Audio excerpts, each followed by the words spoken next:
Well, hello everyone, and welcome to This Garden Life today on Sunday. And we're going to start right off with the question of the day, Stuart. And that question of the day is, are you in a good mood today?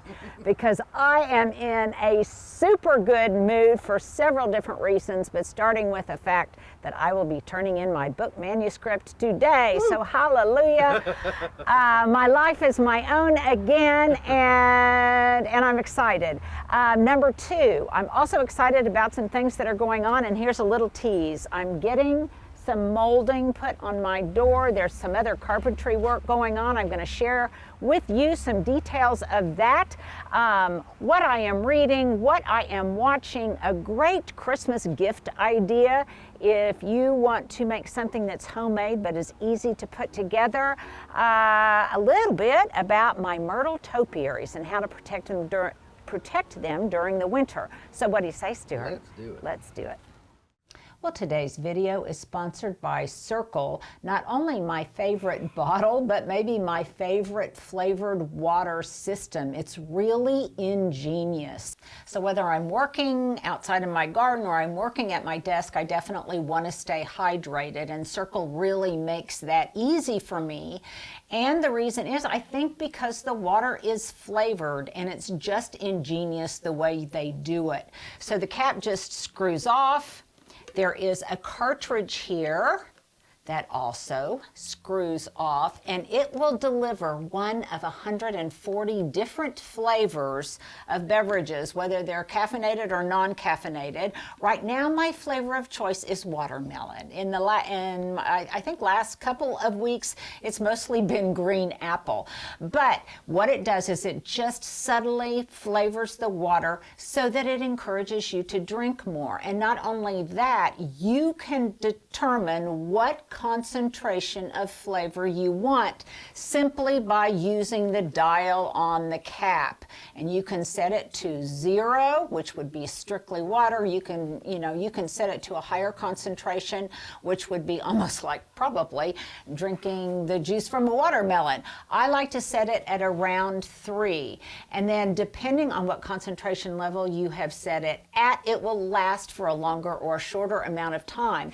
Now, this is a really economical way to stay hydrated, you guys, because one of these cartridges for me can last all week. This is 20 ounces, and think how many 20 ounces of any other kind of beverage you could consume with all of the waste related to that, but also all of the expense. Now, another thing I like about this is that it's healthy for me. It keeps me hydrated, obviously, but also it has 0 sugar, it has 0 calories, and that makes it just my cup of tea, so to speak.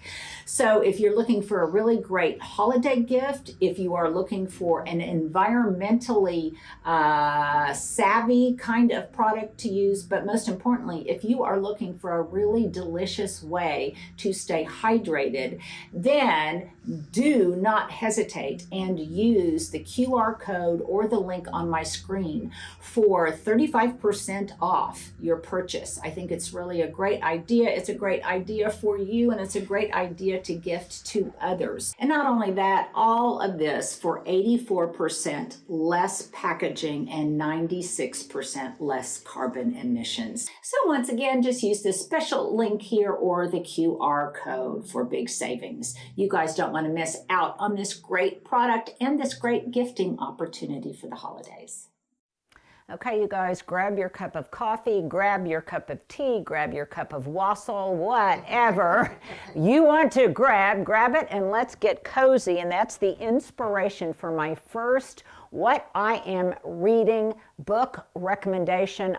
I'm just excited about a lot of things today, but this is one of them. So yesterday I was out walking. I went by my favorite bookstore in my neighborhood, Commonplace Books, and I saw this book, Cozy, by Isabel Gillies, I don't know how to pronounce her name. And at first I thought, I don't know. But then when I opened it up, well, let's just say it will expand your notion of what is cozy, what is hygge, and it's beautifully written. So I cannot recommend it enough.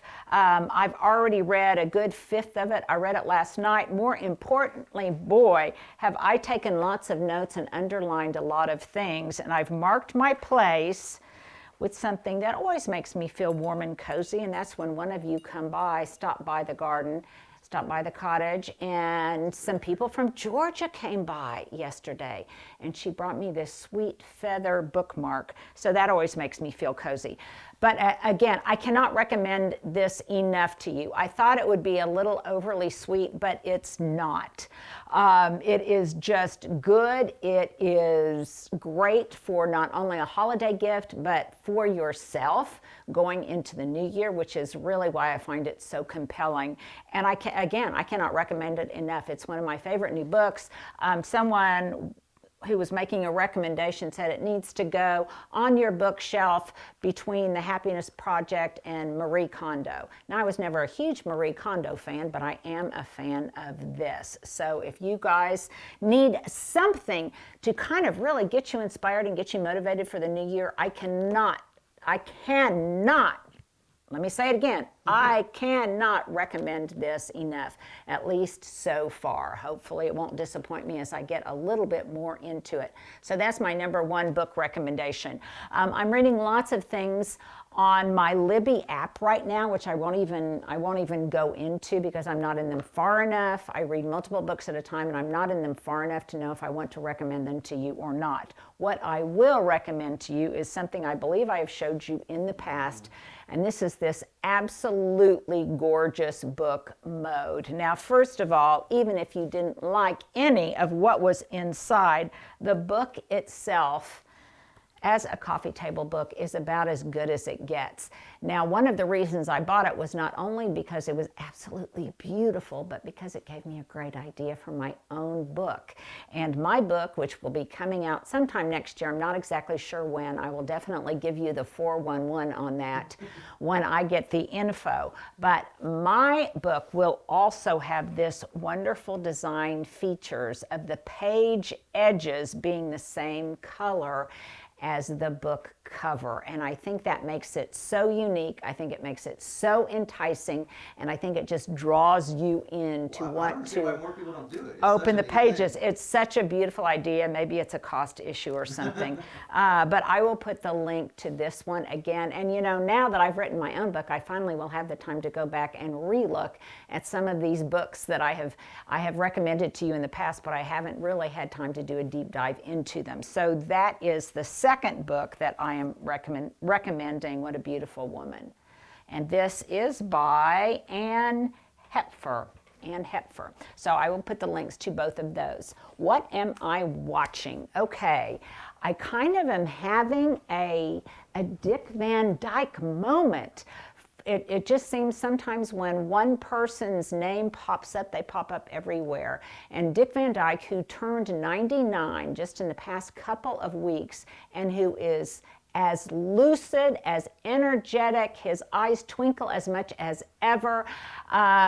He's just wonderful, and that kind of motivated me to watch a special on Disney Plus, and I think the name of it, Stuart, was Supercalifragilisticexpialidocious, The Untold Story of Mary Poppins. I'll just search it. Just search it, yeah, and put that up there.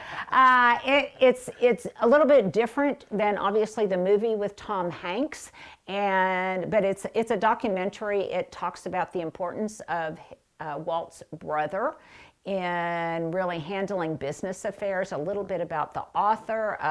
It, obviously interviews some of the most important people responsible for making it, like Julie Andrews and Dick Van Dyke. And anyhow, it's just absolutely wonderful. And I think it will give you just a nice warm and cozy feeling. So I would recommend that. I would also, if I recommended it last time, I'm going to recommend it again, and that is The Snow Sister. That video is absolutely wonderful. And then when my kids get here, we will be watching one of our very favorite Christmas movies of all time. It's an animation called Klaus. We absolutely love it. It's a dear, dear story. So that's kind of some of the things that we are watching. What I'm listening to lots of instrumental, quiet Christmas music, so as not to be overly distracting while I've been working on my book. So I am loving, my friend Patty reminded me, George Winston, lots of the holiday guitar music. You guys know I love Danny Wright. I love any kind of quiet instrumental music around the holidays, and those are some things that I am listening to. So there you go, just a couple of things that are really speaking to me during the season. Okay, here is a quick tip provided by one of you out there, and that is, what can you do to keep your Paperwhites from doing that? Obviously, I have done nothing yet because mine are flopping. Now, you have seen lots of people who use kind of a raffia tie around it or ribbon, but someone else suggested something that I have done in the past that provides a really beautiful architectural rustic look, and that's by using a beautiful, beautiful branch, and you just tuck it in the soil, or in this case you tuck it in the gravel, and it holds up the Paperwhite blooms beautifully and in a really gorgeous, natural, organic way. So thank you for that tip, you guys. Actually, a number of you have recommended it to me. It's something that I've done in the past, and it's definitely something that I will be doing again in the very near future. Okay, Stuart is such a tease. He said, oh, stand over here in the corner, and then we're going to show you one of the things that you're so excited about. It's a reveal. And, yeah, a reveal. And by the way, I want to give a big shout out and a big thumbs up to a group of people. Number one, Stuart, who did not freak out, who did not arrive at my house all grumpy because he ran out of gas. Fortunately, not too far from his house. But I also want to give a shout out to the Good Samaritans who helped him push his car into a parking lot, took him to the gas station to get some gas, brought him back where he was able to fill up his tank, and that I think also simultaneously filled up his heart with goodwill that there are such good people out there that are filled with the Christmas spirit. He waited to give me a ride back to the car. I mean, that's just lovely. So do something kind for someone today. Okay, now the big reveal. So I've been working, and I'm going to share a lot more about this company in the future, but I've been working with a company called James Beard, a construction company that works in this area on older homes, and I first found out about it at kind of a networking thing where I was visiting with some women who are real powerhouses, and this was a woman who is in a construction business with her husband. They're a young couple, and I have just thoroughly enjoyed working with them. Well, I think I shared with you before, let's show the reveal, that I wanted to put some molding around the entryway, not only going from the parlor into the kitchen, but Stuart, let me snap you around. Yep. But also from the kitchen into the parlor. It looks to me like it is so much more complete. It is exactly the same as the molding that exists in other areas of the house that was probably the original molding. And now to me, it just looks finished. One thing they had to do, and I'll be showing you a lot more pictures, in-process pictures once it's all complete, but what they actually did was build out or build in this opening just a little bit by putting a long piece of plywood right here, and they did that so we didn't have to mess with the electrical right here. So then the molding just went over and framed that gap that was in between the edge. Don't mess up no, the edge of the wall, and also the edge now of the new molding. One thing I like about it, well, I like many things about it, is that just that little bit of a recess also makes it feel so much cozier and makes it also feel like it's two distinctly different rooms, both the parlor and the kitchen. Now, obviously, I'm going to be painting this. The painters will come this coming Wednesday, and they will paint this white. And they will also finish out this door divider. It's not even really a door. It's just a panel divider that I had been thinking of, and then wonderful Elizabeth out in California sent me this image, and I am bringing her picture to life. We're going to be putting in some of that beautiful brass mesh right here. We have some more molding that will go on around the edge of it to make it look more complete. Obviously, we will be painting it.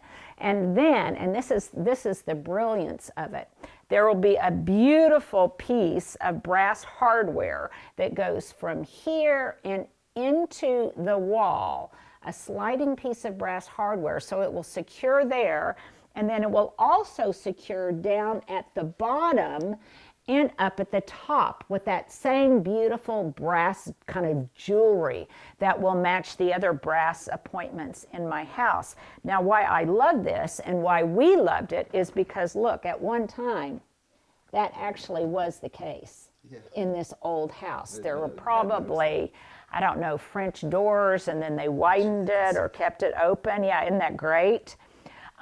So this will actually in some way repeat something that was an original fixture of the house, if not specifically, then definitely in spirit.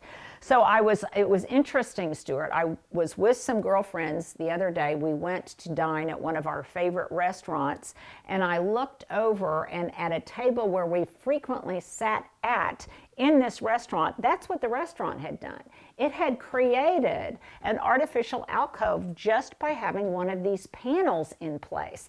And maybe subconsciously, that's where I got the idea. I have done something similar in outdoor garden designs, but this is the first time I thought about using it in my own home. And I am just going to love the way it looks. And then, as John Terman said, it will be wonderful because then I can hang a wreath on it or something, and it will really, really, as you walk in, let's look at again from this side. As you walk in, it will make you feel a little bit more cozy when you're sitting here, either in a chair or on my settee, but also it will really obscure and make it a little bit more mystical of what's beyond the panel. You won't be able to see what's beyond the panel, and not only that, it will hide whatever mess is behind the panel in my kitchen. Not totally, but in a way that psychologically really makes you feel as if there is a division of spaces. So let me know your thoughts on that. I think the molding looks absolutely brilliant. It not only looks wonderful here, but look here, you guys. We haven't shown this yet. We haven't shown this. We've also put some molding on the interior and the exterior of the door. So it looks much more the vintage of this house, probably bringing it back to some of the original appointments. And then obviously these will both be painted. Now here's another question I have for you, because I value your opinion. Sometimes I take it and sometimes I don't. But I'm equivocating right now over the color of the front door. So I talked to you in the past about how I really felt that this needed to be grounded more, and did I want to paint it one of these darker kind of noble gray colors or deep, deep blue colors in this painting. And originally I thought yes, but now I'm thinking no, the paneling enough around the window and the vertical paneling might ground it enough, and that won't be necessary. In fact, it might be overkill. So right now, because it will be less expensive, but also because I think it will be more consonant with the house, I'll probably just paint it the color of the white trim. We'll put the brass plate back down at the bottom. And then, well, you know what, Stuart? Let's take a break here. And when we come back, I'll describe to you what else is coming. Okay, something else that was original to the house, and by the way, if something was original to the house, you don't have to get historic preservation approval to do it, because you're taking it back to what it historically was. And historically, there used to be some kind of additional storm door. I don't know if it was a screen door, what it was, but you can see here the markings and the indentations for the latch, where at one time, or the lock, where there at one time was a secondary door. And one thing that I have really missed about my door is that I only have one, and as you have sometimes seen and experienced, this door is always blowing open, so it constantly needs to be locked. Well, I'm having a storm door built. It will be glass, and it will be beautiful, and it will frame. It will also have some trim on it, and it will beautifully frame and encase this door, not in any way detracting from the old 100-year-old door itself, but it will be glass. I can lock it, and consequently I can leave this door open. Then I'll have even more light flooding into the parlor, and when we're sitting here either on the settee or when I sometimes rearrange the furniture, there'll be a dad chair right here. My husband can sit here. He can look out at the birds. He can look out at the passersby and at the garden. You can see the view from here, Stuart, if you stand where I am. And the glass door will then be transparent so he can see outside, yet it is still locked and it is still closed. So I just can't wait for that. It was something that had to be custom made. It was a priority to me. I would rather have it than have jewels or furs or a swimming pool. So I saved my shekels, and that is going to be one of the best expenditures I think I have ever made. So there you go. That's what's going on, with the exception of one small thing, and then we'll take a break. And if I needed to encase this in that beautiful trim, I also needed to encase this, because prior to their handiwork, there was none of this molding on this opening either. Now it all feels to me like it all matches, like there's not disharmony between the old and the new, but now it all speaks the same language to me, and a beautiful language at that. Okay, you guys join me and let's get cozy here in my little cutting board village with some wonderful wassail, or maybe it's not wassail. What do you call it when this is just strictly for fragrance? It's not necessarily for drinking. Question of the day, too. Question of the day, but I have a funny story to tell you. So my brother Dave, who lives in Overland Park, Kansas, he's just a year younger than me, and myself and my siblings have mercilessly teased him over the years because my mom had this concoction going on the stove, and it was, again, strictly to really make the house smell beautiful and smell fragrant and smell Christmassy. And he went and took a great big old gulp of it. And not only did he take a gulp of it, he told my mom, "Oh, this was delicious." So consequently, we have made fun of him over the years for Dave's wassail.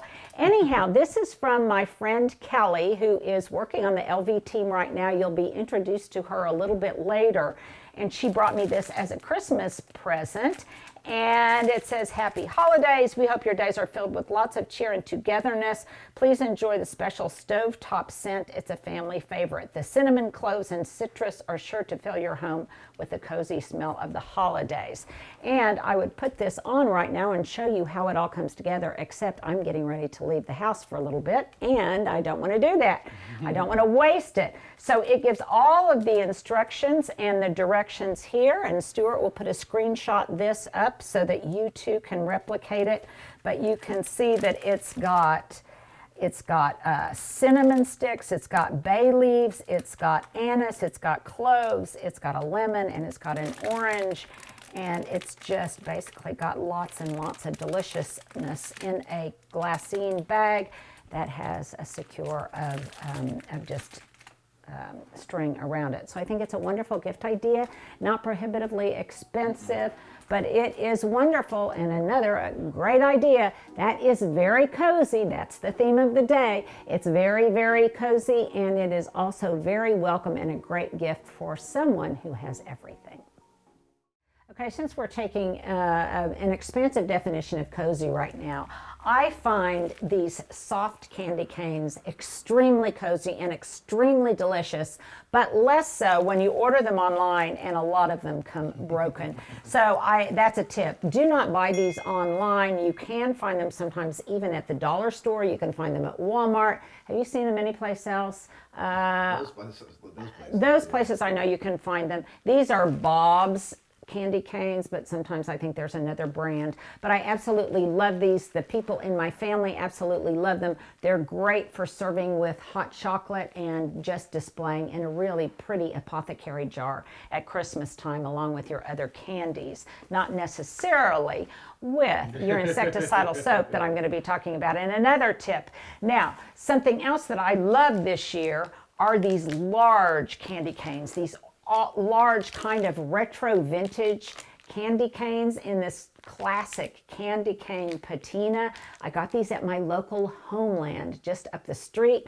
I just had a couple of kiddos that came by, and they both had birthdays this week, so they got a candy cane as a birthday gift. I love them. I think they're really, really fun. There are some that come in green and white, green stripes, and different versions of red and white stripe. And again, they are at Homeland right there on your checkout counter if you want to check them out. Here is another tip. Make sure that when you suspend your son's very popular Christmas wreath from the vent above your stove, that you use a stronger command hook than I did, because it came toppling down. Fortunately, there's not really anything on here that can break. Yeah, but I did lose a lot of needles in the process, so I'm going to have to replicate this. Okay, a couple of other tips when we come right back. Okay, this is in response to a question that some of you had, and that is, Linda, do you ever get scale on your myrtle topiaries when you bring them in? And yes, I do. I sometimes get scale not only on my myrtle topiaries, but also on my Eugenia topiaries that I keep out in the summertime. And scale, I don't know if I've got any that I can show you, but scale is basically a white dot that looks almost like very, very symmetrical, tiny, tiny spots of bird poop. That's the best way I can describe it. Just little white dots. Sometimes you can, well, all the time you can scrape them off, but that becomes a little bit prohibitive when you've got a lot of it. So I don't really see any on this, but I did start to spy some of it on one of my other many topiaries, and I want to treat them accordingly. So first of all, I will just give them a good watering, because one of the most important things about myrtle topiaries is do not let them dry out. I check them every day to see if they need to be watered.